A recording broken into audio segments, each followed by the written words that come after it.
Para ler o texto da palavra do Senhor em primeira carta de Paulo aos Tessalonicenses, no capítulo de número 1, eu gostaria de convidar você a não deixar nada te atrapalhar. Se possível, coloque o seu celular no modo avião, você seja liberto do vício do celular nesse momento, para ouvir o que o Espírito Santo tem a falar com você nas Escrituras, que também você evite desfilar e perambular pela igreja, porque agora é hora do Senhor falar conosco na sua palavra. Esteja atento ao que o Espírito Santo quer falar com você. Assim diz a palavra do Senhor. Finalmente, irmãos, nós vos rogamos e exortamos do Senhor Jesus, que como de nós recebestes, quanto à maneira porque deveis viver e agradar a Deus, e efetivamente estáis fazendo, continueis progredindo cada vez mais, porque estáis inteirados de quantas instruções vos demos da parte do Senhor Jesus. Pois esta é a vontade de Deus, a vossa santificação, que vos abstenhais da prostituição. Que cada um de vós saiba possuir o próprio corpo em santificação e honra, não com o desejo de lascívia, como os gentios que não conhecem a Deus.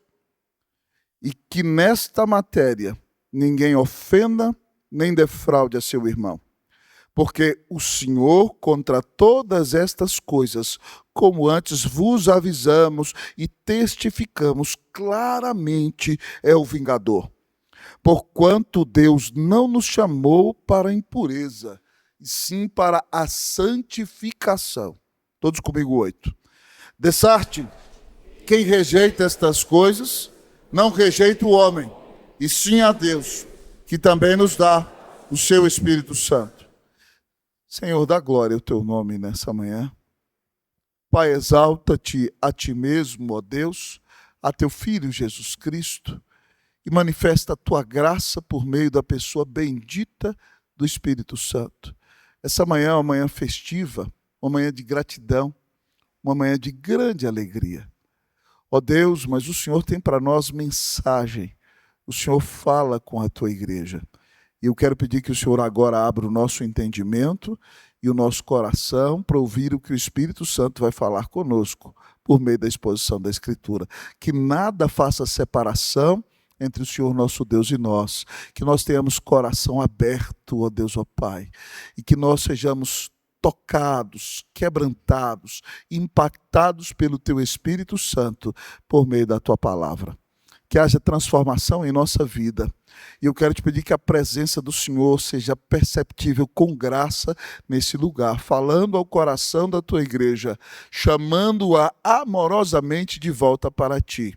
E que nós saiamos daqui, ó Deus, para nos levantarmos e buscarmos viver uma vida cada dia mais crescendo em santificação, para a honra e para a glória do nome de Jesus. Fala conosco, Deus, nos alimenta, nos descedenta, nós oramos, nós clamamos em nome de Jesus. Amém.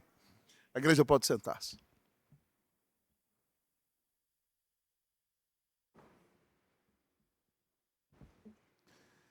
Nesse dia em que o nosso coral completa 112 anos, nesse dia em que a escola dominical completa 245 anos, o que Deus mais requer de todos aqueles que estão envolvidos com o coral, de todos aqueles que participam da escola dominical, mas de toda a igreja de Cristo Jesus, o que Deus mais requer de nós é que busquemos crescer em santificação para a sua honra, glória e louvor. Essa carta, amados irmãos, foi escrita pelo apóstolo Paulo no ano 51, em sua segunda viagem missionária, quando estava na cidade de Corinto. Ele plantou a igreja de Tessalônica em 3 fins de semana, num avivamento espiritual, nesta segunda viagem missionária. E o objetivo ao escrever essa carta, amados amigos e irmãos, é fortalecer os crentes de Tessalônica para que eles sejam vitoriosos na perseguição, tirar algumas dúvidas deles acerca da segunda vinda de Cristo e motivá-los a trabalhar com fé, sendo produtivos e não aproveitando dos outros, mas sendo uma bênção até o dia em que o Senhor vier. E nesse texto, amados irmãos, em que nos aproximamos do final da carta, a palavra que usa algumas vezes a palavra santificação. E aqui o Senhor tem para nós um mandato claro. Hoje o Senhor quer falar com você nessa manhã. E Ele quer dar a você o imperativo da santificação. O imperativo da santificação. Pastor, o que caracteriza esse imperativo da santificação? Por que nós devemos obedecê-lo? O texto diz, em primeiro lugar, que o imperativo da santificação realiza a vontade de Deus. Por que eu devo obedecer o imperativo da santificação? Por que este coral deve obedecer o imperativo da santificação? Por que esta igreja deve continuar ensinando na escola dominical para que o povo cresça em santificação? Por que nós pregamos para a santificação de vocês, irmãos?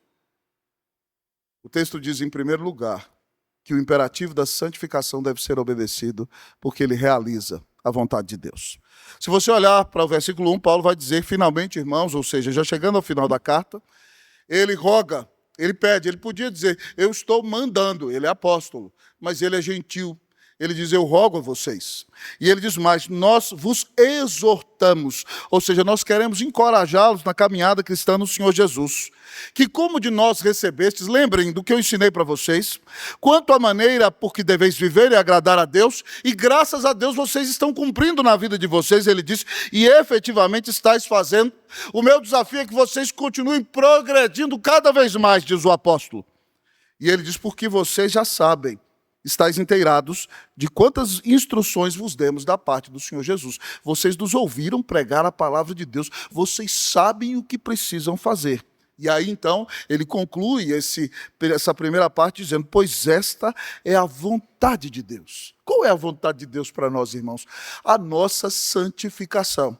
Quando nós cremos em Cristo Jesus, irmãos, nós somos justificados pela graça mediante a fé. Nós não fizemos nada para sermos justificados. Deus nos deu a bênção de sermos regenerados pelo Espírito Santo. Ele bateu o martelo e disse, eu te declaro justo. Quando nós cremos e agora nós somos reconciliados com o Pai, com o Filho, com o Espírito Santo. Mas agora que nós somos justificados, Deus nos tira da lama. E Ele começa a tirar a lama de nós. E Ele vai tirar essa lama de nós até o dia em que Jesus voltar. E esse processo que dura toda a nossa vida, no qual Deus vai tirando a lama de nós, é o processo da nossa santificação. Paulo diz que essa é a vontade de Deus para nós, a nossa santificação. E como é que isso se dá na prática? Ele diz aqui no versículo 3, que vos abstenhais da prostituição. A palavra grega usada para prostituição aqui, irmão, é porneia. E na linguagem do Novo Testamento significa adultério, abstenha-se do adultério, significa prostituição, abstenha-se da prostituição, significa fornicação, sexo antes do casamento, abstenha-se disso. Significa homossexualismo, abstenha-se de uma conduta homossexual. Significa pedofilia, abstenha-se de ser um pedófilo. Significa, amado irmão, zoofilia e bestialidade. Não se envolva sexualmente com animais. Tudo isso significa essa palavra prostituição. Quando o Senhor quer que nós cresçamos em santificação, Ele quer que nós sejamos consagrados a Ele em nosso próprio corpo, vivendo vida santa, porque o nosso corpo não nos possui mais, pertence a Jesus que o comprou com seu sangue na cruz do Calvário. E nós temos então que glorificar ao Senhor Jesus em nosso corpo. Então o texto é claro, ele nos manda buscar a santificação. Por que nós devemos buscar a santificação? O imperativo da santificação deve ser obedecido em primeiro lugar, porque ele realiza a vontade de Deus. É como o apóstolo diz em Romanos 12:2, e não entre no molde deste mundo, deste século, e não vos conformeis com este século, mas transformai-vos. Experimentem uma metamorfose. Como? Transformai-vos pela renovação da vossa mente. Coloque a palavra de Deus na sua mente e no seu coração. E se você for transformado, tendo mudado a sua maneira de pensar, você vai experimentar que a vontade de Deus para a sua vida é boa, é perfeita e é agradável.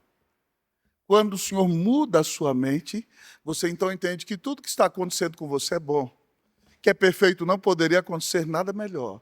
E você vai se agradar e se alegrar em Deus, mesmo que você esteja enfrentando um momento de grande dificuldade na sua vida. Alguns anos atrás, amados irmãos, eu conheci um moço que vinha do Goiás para São Paulo.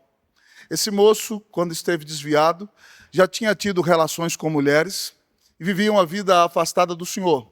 Mas Deus o impactou em um determinado momento da sua vida e ele foi trazido aos pés do Senhor Jesus.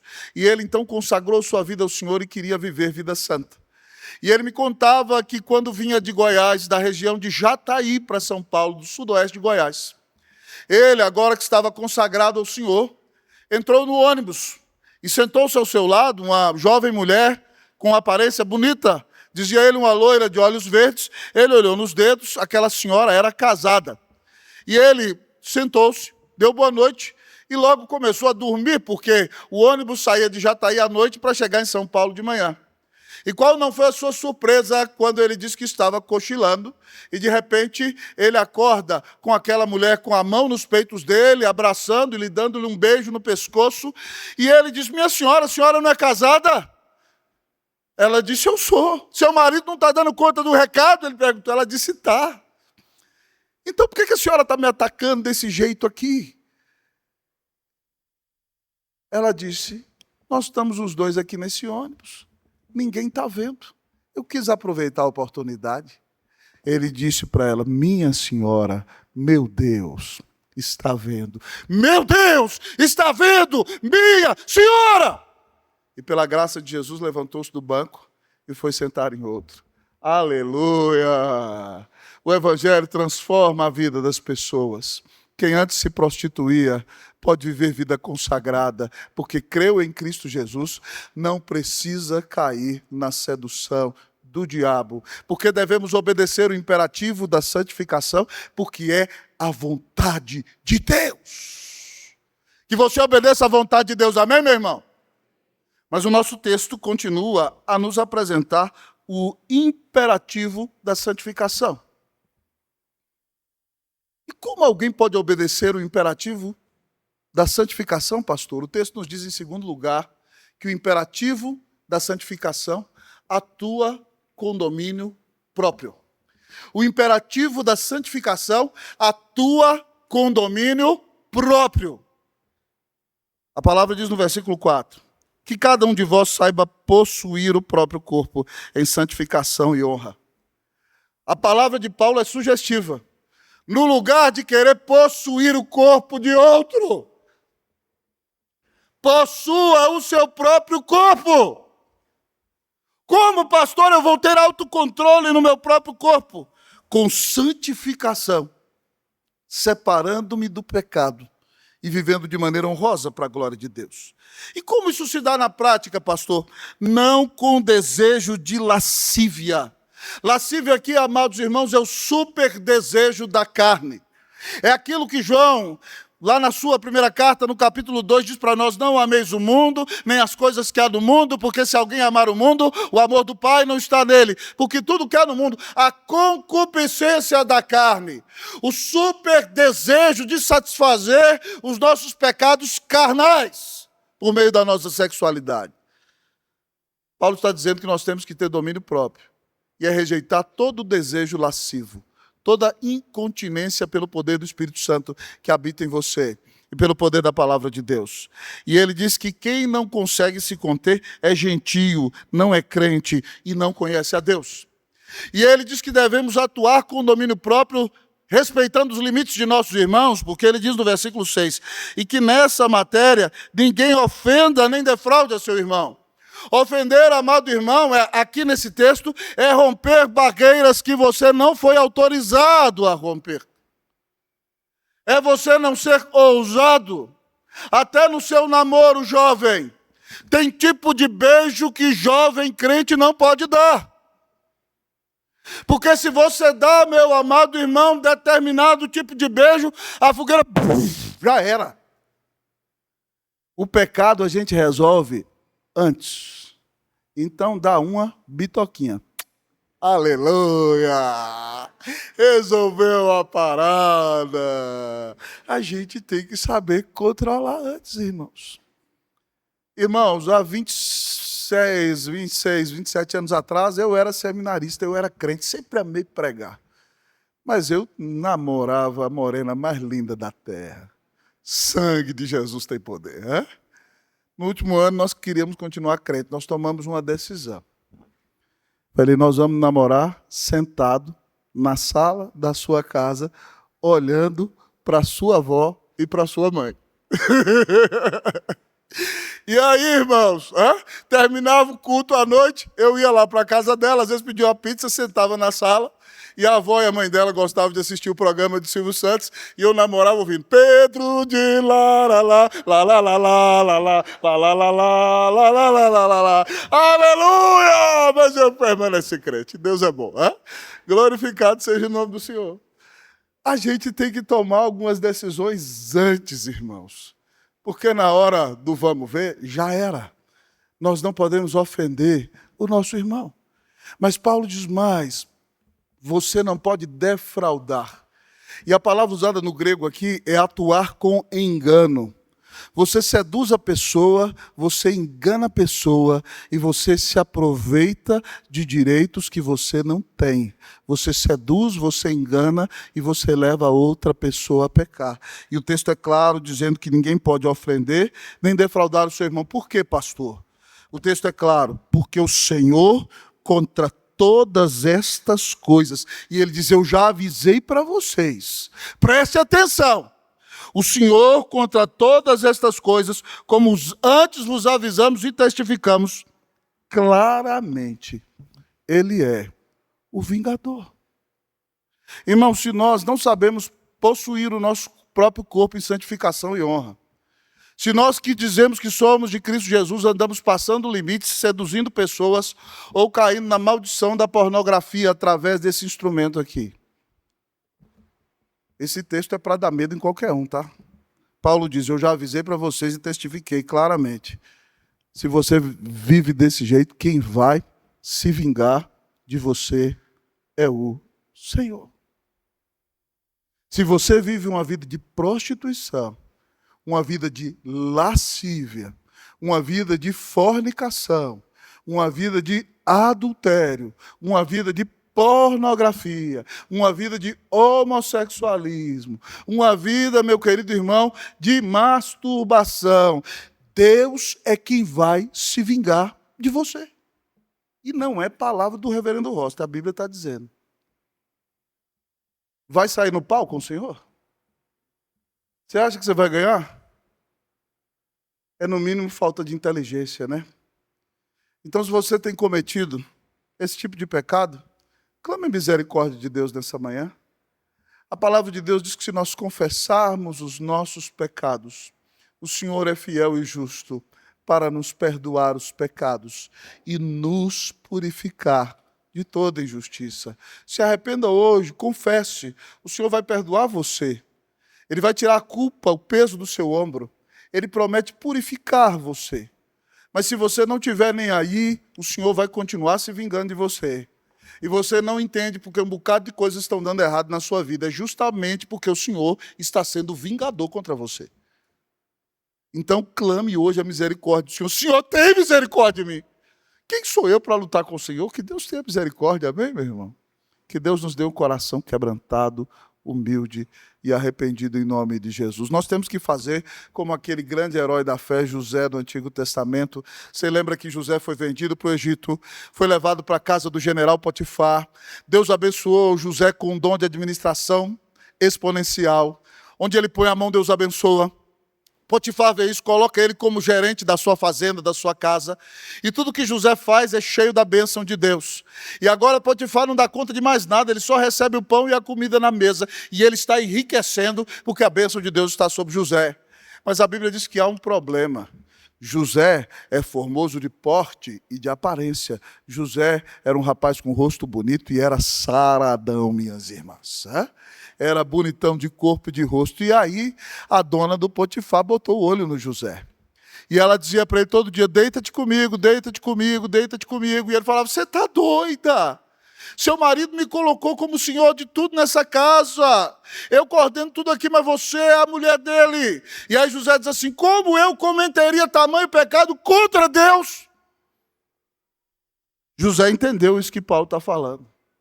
Todo pecado que nós cometemos, irmãos, na nossa sexualidade, no nosso corpo, é uma ofensa a Deus que nos criou para a sua glória. Você está ofendendo a Deus.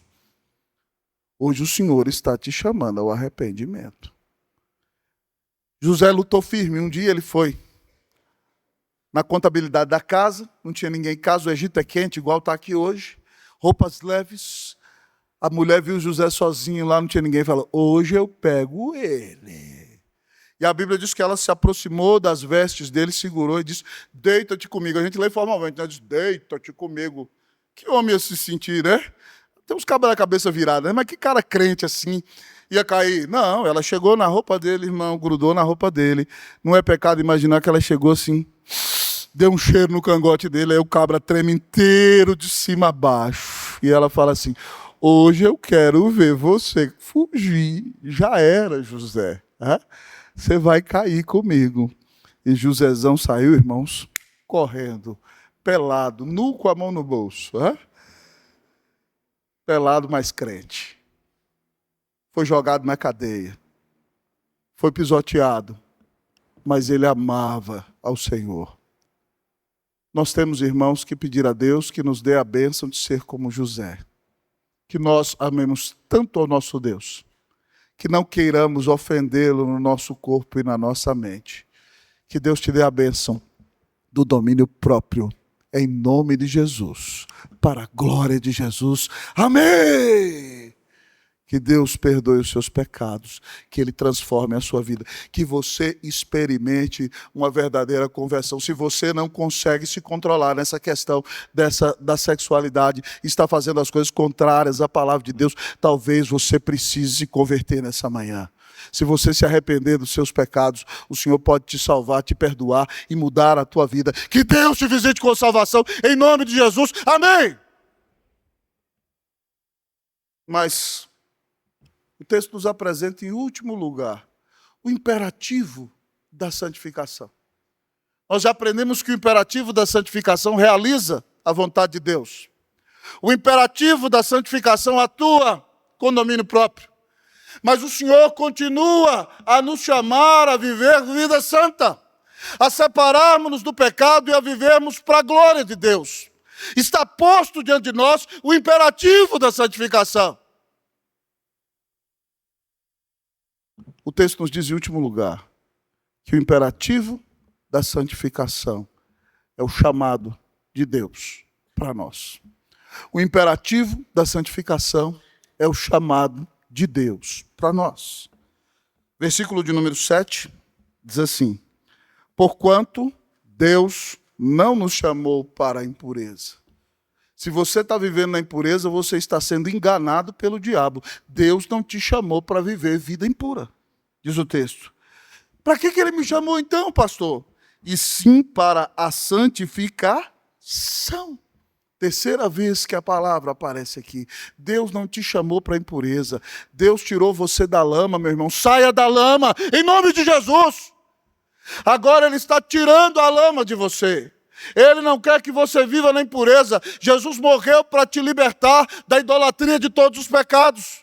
E Ele quer ir tirando a lama de você, a ponto de que você se torne cada dia mais e mais parecido com Ele. O texto diz que o chamado de Deus para nós não é a impureza e a santificação.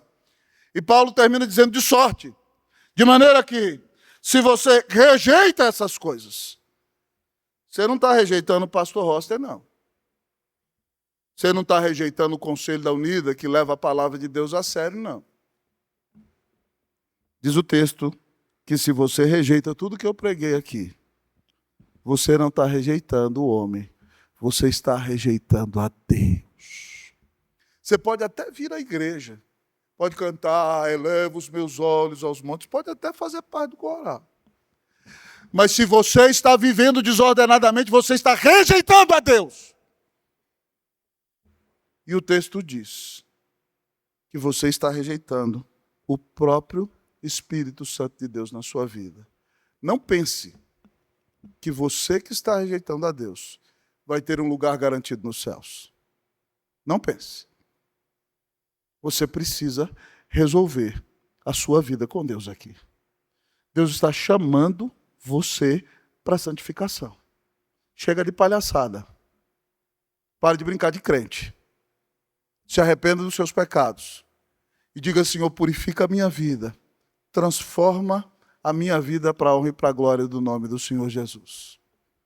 Irmãos, eu preguei esse texto em 2010, num grande acampamento de jovens em Brasília, para mais de 200 jovens. E havia ali um casal que estava vivendo amasiado.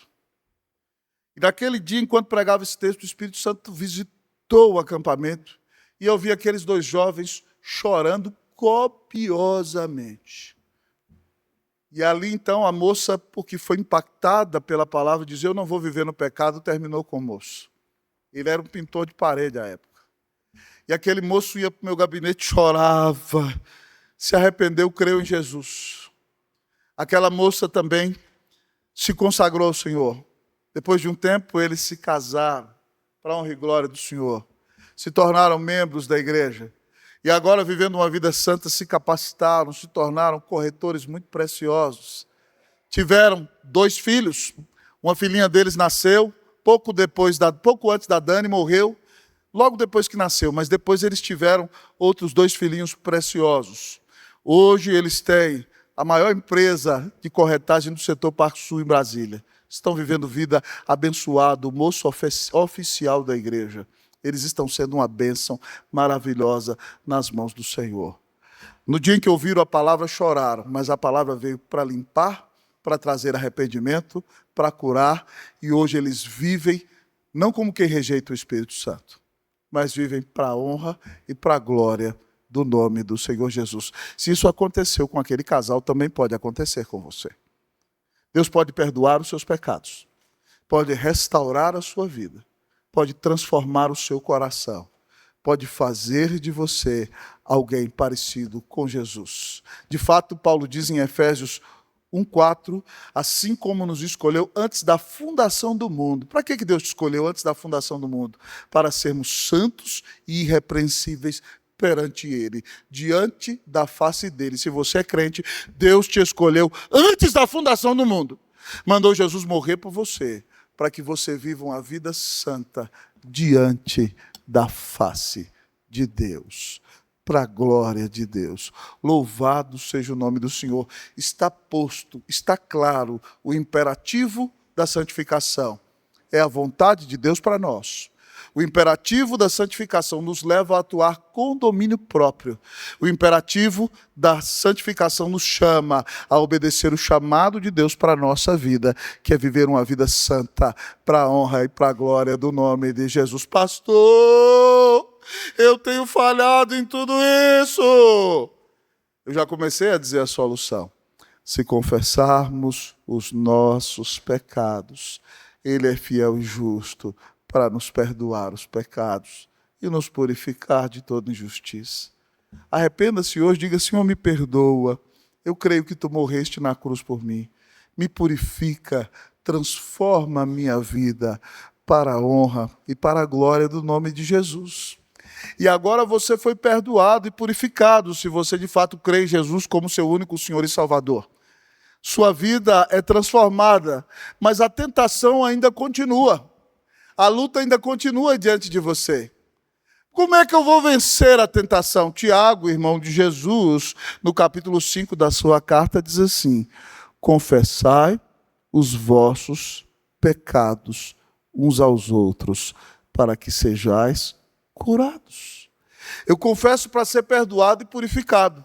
Mas como eu sou pecador e a minha carne é conspiradora, eu preciso prestar contas a alguém.